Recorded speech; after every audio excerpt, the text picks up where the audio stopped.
manière. Oh là là, on est d'accord sur rien, en fait. Mais je sais pas pourquoi je discute avec Simone. Vous n'êtes pas d'accord parce que vous n'avez pas la même carte du monde. Oui, la carte du monde. La carte du monde, c'est ce qui va définir comment vous fabriquez vous-même votre propre réalité. Parce qu'en fait, chacun a une réalité différente.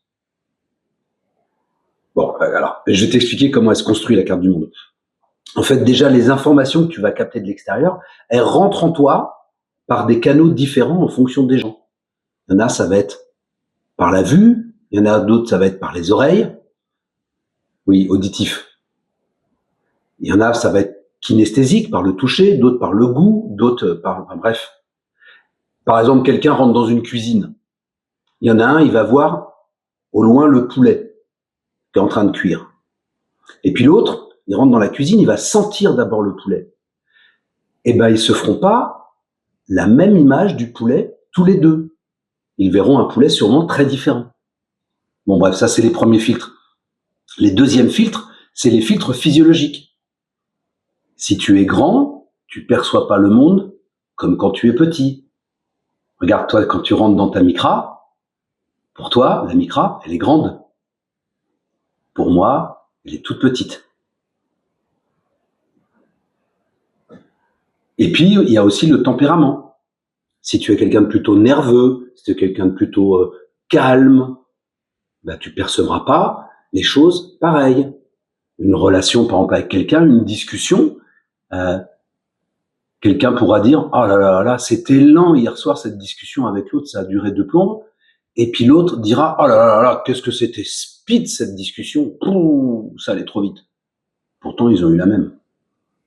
Et puis ensuite, les troisièmes filtres, ça va être les filtres personnels. Donc, ton éducation, par exemple. Tu vois, quand papa, maman t'a appris qu'il fallait dire bonjour, au revoir, merci, s'il vous plaît, bah, tu vas le dire.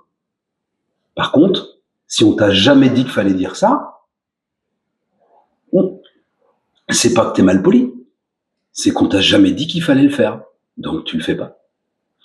Après, il y a les filtres. Il y a l'éducation. Il y a le vécu.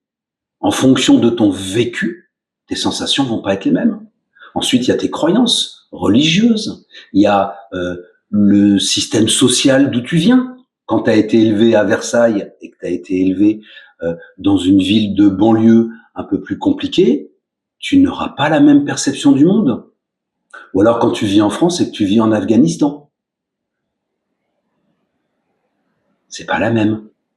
Donc en fait, l'information, elle passe par tous ces filtres-là. Et ensuite, notre cerveau, il fait 3 choses qui sont importantes. Il fait des omissions. Les omissions, qu'est-ce que c'est? C'est que quand je parle, j'oublie souvent de dire des choses.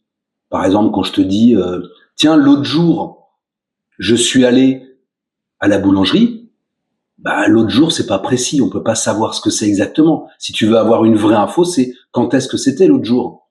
Mais souvent, on s'en fout un peu. Donc, en fait, on fait plein d'omissions. Et puis surtout, ton cerveau, il peut pas garder en mémoire tout ce que tu dis.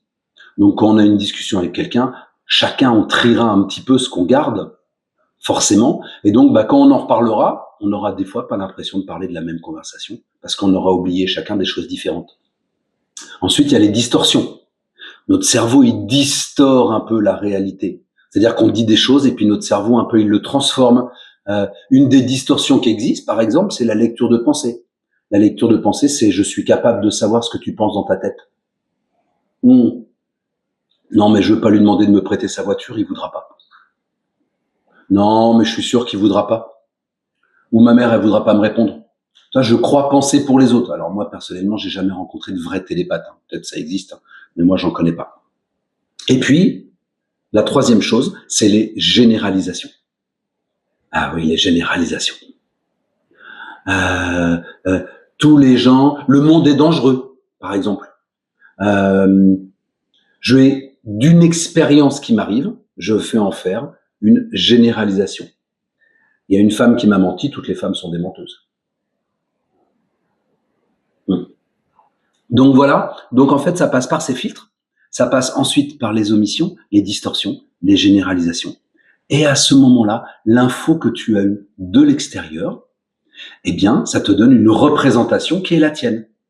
Sauf que l'autre en face, il n'a pas la même carte du monde. Donc, d'un seul coup, il va penser peut-être totalement différemment.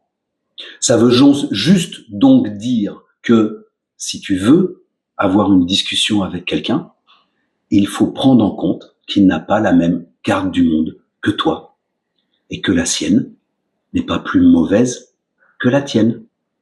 Et nous sommes 8 milliards sur Terre bientôt. Il y a 8 milliards de cartes du monde différentes. Pas une seule personne n'a la même. Même des jumeaux, ils n'auront pas la même. Pourtant, on a l'impression qu'on les éduque pareil. Et avec Simone, voilà, c'est ça qui se passe.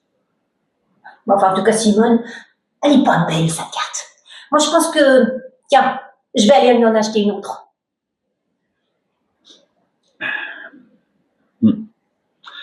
Bon dimanche, sous vos applaudissements.